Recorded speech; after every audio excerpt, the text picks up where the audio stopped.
Roy Benavidez did not need a gun to win the Medal of Honor, and how he got there makes him even more of a legend. Roy was born in 1935 to his Mexican farmer father and his Native American mother. Unfortunately, they both passed away by the time he was 7 due to tuberculosis. He ended up going and living with his grandparents, dropping out of school in the 8th grade so that he could work full-time to help support the family. Roy ended up enlisting in the Texas Army National Guard in 1952 during the Korean War, and then was put on Army active duty in 1955. But during that time, the U.S. wasn't fighting a war, so he ended up just honing his skills and joining the elite special forces, the Studies and Observation Group, also known as SOG. In 1965, Roy was sent to Vietnam as a Special Forces Advisor, which was a really nice way of the U.S. saying, we're sending troops, but we're not sending troops, that kind of thing. And while he was there on patrol, he stepped on a landmine, which would have killed any normal person that wasn't made of pure Roy Benavidez. So after being blown up, he was evacuated back to Texas, where the doctors told him in no uncertain terms, you will never walk again. But according to Roy, that just simply wouldn't fly. So during the nights, against doctor's orders, he would crawl on his chin and his elbows to the wall to put pressure on his legs. It was such an excruciating activity, it would bring him to tears. But the other paralyzed and amputee soldiers in the ward with him would cheer him on.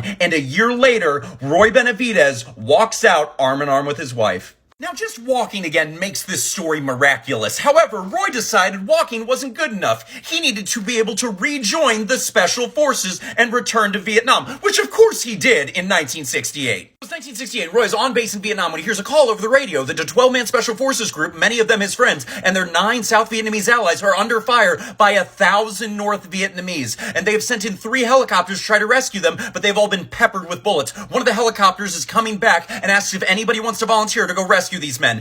Roy Benavidez does not waste time. He grabs a medical bag and his knife, forgetting his rifle, and goes back into the fray for his 6 hours in hell. So when Roy gets there, everyone is injured. He starts running across enemy fire to save his comrades, dragging them into defensive positions, bandaging them up, and giving them morphine. While he's doing this, he is shot in both legs, but it doesn't bother him because he's got that much adrenaline going on. Once he set up a defensive perimeter, he realized his friend Sergeant Wright wasn't there, and so he goes charging towards the enemy to find Sergeant Wright. That's when a North Vietnamese soldier jumps up and bayonets him in the stomach. That's when Benavidez drew his knife and revenge stabbed this soldier, killing him. He then picked up the AK-47, killing 2 of that guy's comrades. He eventually did find Sergeant Wright's body and began to drag him back towards the helicopter, where Benavidez was shot again in the side and then knocked unconscious by a grenade exploding. He eventually regains consciousness, runs back to where the evac helicopter was supposed to be, but it had been shot down, so he then re-saves those 5 guys that had been on that helicopter and then calls for another one, which he then loads them all into and eventually evacs with them. Roy had 37 wounds, including gunshot wounds and shrapnel, that the doctors thought he was dead, so they were zipping him up in a body bag when he spat in their face to let him know he was still alive, because nothing could kill Roy.